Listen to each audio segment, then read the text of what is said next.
Doctor Babasaheb Ambedkar एक मी तोच प्रसंग सांगतो, फक्त तुम्ही मन लावून ऐकलं तर खूप चांगलं होईल. कारण आताच बंतजींनी सांगितलं, कबीर म्हणतात आख ना जाने दिल पहिचाने, तुमचे चेहरे सांगतात. पण इथं इकडल्या बसलेल्या 4 ते 5 उपासिका खूप मन लावून ऐकत आहे. माझं लक्ष आहे त्यांच्याकडे, कोण ऐकत आहे कोण नाही ऐकत आहे हे आम्हाला बरोबर समजतं.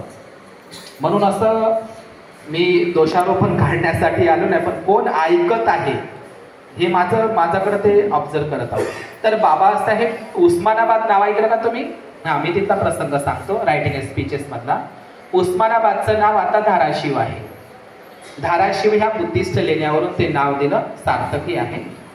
तर डॉक्टर बाबासाहेब आंबेडकर उस्मानाबादला गेले आणि उस्मानाबादला गेल्याच्या नंतर तिथे एक छोटस गाव आहे, कसबे तडवळे. कुठे? उस्मानाबादला कसबे तडवळे. तिथं 51 बैलबंडीची मिरवणूक काढण्यात आली. 51 आणि 51 बैलबंडीची मिरवणूक, आणि त्या बैलबंडीच्या समोर सर्वात समोरची बैलबंडी होती ओबीसी माणसाची.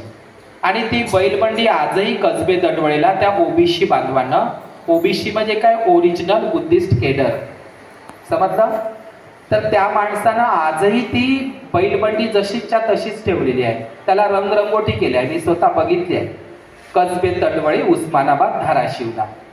तर बाबासाहेबांची 51 बैलबंड्याची मिरवणूक निघाली होती आणि बाबासाहेब पहिल्याच बैलबंडीवर बसलेले होते त्या कसबे तडवळे गावाला.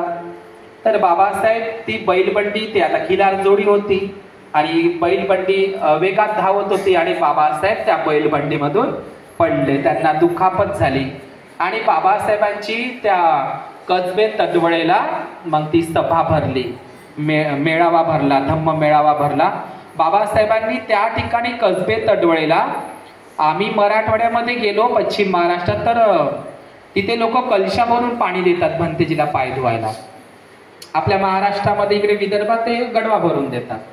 तर तिकडे परंपरा होती. बाबासाहेब त्या गावामध्ये पोहोचले आणि अनेक गरीब बाया वगैरे सगळे लोक त्या ठिकाणी बाबासाहेबांकडे आले आणि बाबासाहेबांच्या घागरीच्या घागरी होत होतं ते, ज्या बाबासाहेबांमुळे आमच्या घागरीत पाणी आहे.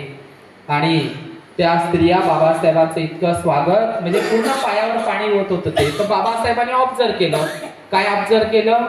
की या स्त्रिया का नाही, कलईचे, कवड्याचे, बिबाचे, लोखंडाचे, प्लॅस्टिकचे हार घातलेले. हार म्हणजे समजलं, दागिने सोन्याचे आहे का? आहे का? होते का तेव्हा? मी गोष्ट सांगत आहोत, 1950 आहे ती.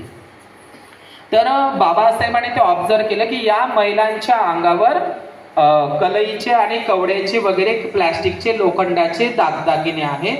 यांच्या अंगावर फाटलेलं जुनेरा आहे, जीर्ण शीर्ण झालेलं लुगडं आहे.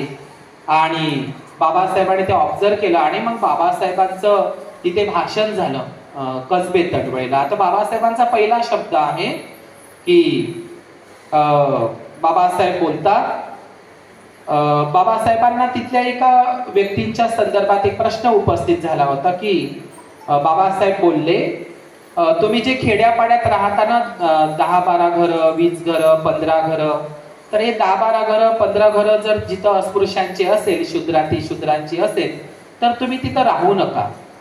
म्हणजे एखाद्या गावामध्ये उच्चवर्णीयांची, सवर्णांची, पाटलांची घरं जास्त असेल, तर त्या ठिकाणी 5-6 घरं किंवा 10-12 घरं जर अस्पृश्यांची असेल तर राहू नका तिथे. तर बाबासाहेबांना असं विचारत, राहू नका. बाबासाहेब म्हणतात मग काय करायचं? तर मग तुम्ही म्हणे शहराकडे जा. काय करा? गीत आहे का? शहराकडे जा. तर ते लोक म्हणायला लागले, जुने बाबासाहेब, बाबा आम्ही शहराकडे कसं चालायचं जी? आम्ही पाटलाच्या मजुरीवर, कमाईवर जगतो. दुसरी गोष्ट, आमची थोडीफार जमीनही आहे, थोडीफार जमीन आहे पोटभरापुरती, आणि आमची रोजमजुरी, आमच्या खाण्यापिण्याची हय काय होईल आम्ही जर शहराकडे गेलो, आणि शहराकडे जाऊन आम्ही करणार काय? असे ते लोक म्हणत होते. आमचा पोट पाणी सगळं इथं खेड्यावर आहे, या लोकांवर अवलंबून आहे, आम्ही शहराकडे नाही जाऊ शकत बाबासाहेब. तर बाबासाहेब पुन्हा बोलले, तर तुम्ही म्हणे राहू नका, अस्पृश्य लोक इथं तुमच्यावर जातीयता होईल, हल्ले होईल आणि तुम्हाला गुलाम ठेवल्या जाईल, मानसिक शारीरिक. तर बाबासाहेब बोलले, भाकरीपेक्षा स्वाभिमान महत्वाचा आहे. भाकर महत्वाची का स्वाभिमान महत्वाचा? तुम्ही शहराकडे चला, शिका, मोठे व्हा आणि चांगल्या वस्तीमध्ये राहा आणि तुम्ही स्वाभिमानानं जगा. तर ते लोक म्हणत होते आमची भाकर मोठी आहे, आमच्या भाकरीसाठी आम्ही इथंच थांबतो. पण बाबासाहेब म्हणतात भाकरीपेक्षा तुम्ही कशाला महत्व द्या? स्वाभिमानाला. आता मग बाबासाहेबांचं म्हणणं ऐकलं लोकांनी, शहराकडे चला. तुम्हाला गांधी माहित आहे काय म्हणते, तो खेड्याकडे चला, आणि बाबासाहेब काय म्हणतात, शहराकडे चला. लोकांनी ऐकलं, शहरामध्ये आले. मग काही लोक चांदूर रेल्वेला आले, काही लोक नांदगावला आले, काही धामणगावला गेले, काही मुंबईला गेले, काही विदेशातही गेले. समजलं का? कोणते लोक? खेड्यातले लोक शहरामध्ये आले.